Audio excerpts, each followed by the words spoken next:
ዛሬ በየትኛውም ቦታና ማህበረሰብ ውስጥ እጅግ በጣም ተፈላጊና ተጽዕኖ ፈጣሪ ሰው ለመሆን የሚረዷችሁ 5 ምስጢራዊ ጥበቦችን በጥልቀት እንመለከታለን። እነዚህ 5 ነገሮች በሕይወታችሁ ስትተገብሯቸው ሰዎች ለእናንተ ያላቸው አመለካከት በከፍተኛ ሁኔታ ይቀየራል።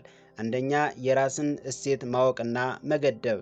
በስነ ልቦና ሕግ ውስጥ እጅግ በብዛት የሚገኝ ነገር ዋጋው ያነሰ ነው የሚል እውነት አለ። ሁልጊዜ የሚገኝ በማንኛውም ሰዓት የሚጠራ የራሱ ወሰንና ደንበር የሌለው ሰው ተፈላጊነቱ ይቀንሳል። ተፈላጊ ሰው ለመሆን መጀመሪያ የራስን ጊዜ፣ ጉልበትና ትኩረት ማክበር ያስፈልጋል። ሰው ሁሉ አዎ በሚልበት ቦታ ላይ የራስህ መርህ ጠብቆ አይ ማለት መቻል ትልቅ ጥበብ ነው። የራሳችን ደንበር ማስመር ማለት ሰዎችን መጥላት ሳይሆን ለራስ የሚሰጠውን ዋጋ ማሳየት ነው። ሰዎች ለእናንተ ያላቸው አክብሮት የሚጀምረው እናንተ ለራሳችሁ በምትሰጧቸው አክብሮት ነው። ሁልጊዜም የሚገኝ ሰው ሳይሆን ሲገኝ ትልቅ እሴት ይዞ የሚመጣ ሰው መሆን ይገባል። በሁለተኛ ደረጃ፣ ከንግግር ይልቅ ማዳመጥን መምረጥ። አብዛኛው ሰው ስለ ራሱ ማውራት ይወዳል። የራሱን ሐሳብ፣ የራሱን ታሪክና ችግር ብቻ ለመናገር ይፈጥናል። ነገር ግን እውነተኛ ተፈላጊ ሰዎች ሌሎች ሲናገሩ ሙሉ ትኩረታቸውን ሰጥተው የሚያዳምጡ ናቸው። ሰዎች የሚፈልጉት ሐሳባቸውን የሚረዳቸው፣ ስሜታቸውን የሚያዳምጣቸውና ቦታ የሚሰጣቸውን ሰው ነው። በጥሞና ማዳመጥ ሰዎችን ችግራቸውን ያቃልላቸዋል። ጥልቅ የሆነ የመወደድና የመከበር ስሜትም ይፈጥራል። ስታዳምጥ የሰዎችን ልብ ታሸንፋለህ። በጥቂቱ ተናግሮ በደንብ ማዳመጥና የሰዎችን ስሜት መረዳት ትልቅ የመሳብ ጥበብ ይፈጥራል። በሶስተኛ ደረጃ፣ በራስ መተማመንና ውስጣዊ እርጋታ ሲሆን ተፈላጊ ሰዎች በውጫዊ ሁኔታዎች አይወዛወዙም። የሰዎችን ሙገሳ አይገርማቸውም። የሰዎችን ትችትም መሬት ላይ አይጥላቸውም። ይህ ውስጣዊ እርጋታና በራስ መተማመን ሰዎችን እጅግ የሚስብ ውበት ነው። ስትረጋጋ፣ በራስህ ስትተማመንና የራስህን ሕይወት በዓላማ ስትመራ ሰዎች ወደ አንተ ይሳባሉ።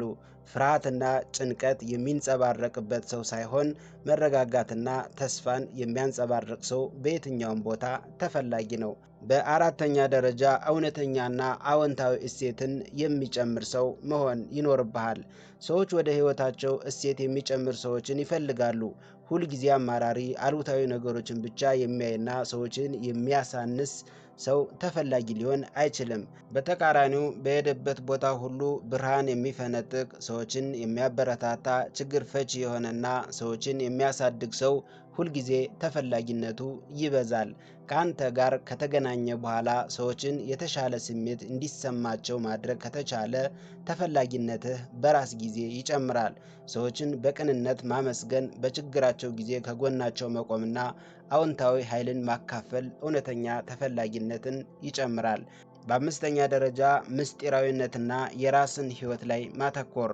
ሁሉም ነገር ክፍት አድርጎ ማስቀመጥ የሰዎችን ጉጉት ያጠፋል። ተፈላጊ ሰዎች የራሳቸው የሆነ ህልም፣ ዓላማና የሚተጉበት የራሳቸው ዓላማ አላቸው። ሕይወታቸው ሙሉ በሙሉ በሌሎች ሰዎች ዙሪያ አይዞርም። የራስ ሕይወት ዓላማና እድገት ላይ ማተኮር ለሰዎች ትልቅ ተሳቢነት ይፈጥራል። በምስጢራዊነት ያለው ሕይወቱን በጥበብ የሚመራና የራሱ ስኬት ላይ የሚተጋ ሰው ለማወቅ እና አብረውት ለመሆን ይጓጓሉ።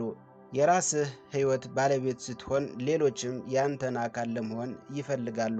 እነዚህ 5 ነገሮች በአንድ ጀንበር የሚገነቡ ሳይሆን በየቀኑ በጥንቃቄ የሚለማመዷቸው እውነተኛ የሕይወት ጥበቦች ናቸው። ተፈላጊነት ከውጭ የሚመጣ ሳይሆን ከውስጥ የሚመነጭ የራስ እሴት ውጤት ነው። ዛሬውኑ የመጀመሪያውን እርምጃ በመውሰድ ከነዚህ 5 ነገሮች ውስጥ አንዱን መርጦ በሕይወት ውስጥ መተግበር መጀመር ይገባል። በቀጣይ ጠቃሚ የሕይወትና የስነ ልቦና ትምህርቶች እንዳያመልጧችሁ ቻናሉን ሰብስክራይብ በማድረግ የደወል ምልክቷን ተጫኑ። ቸር ሰንብቱ።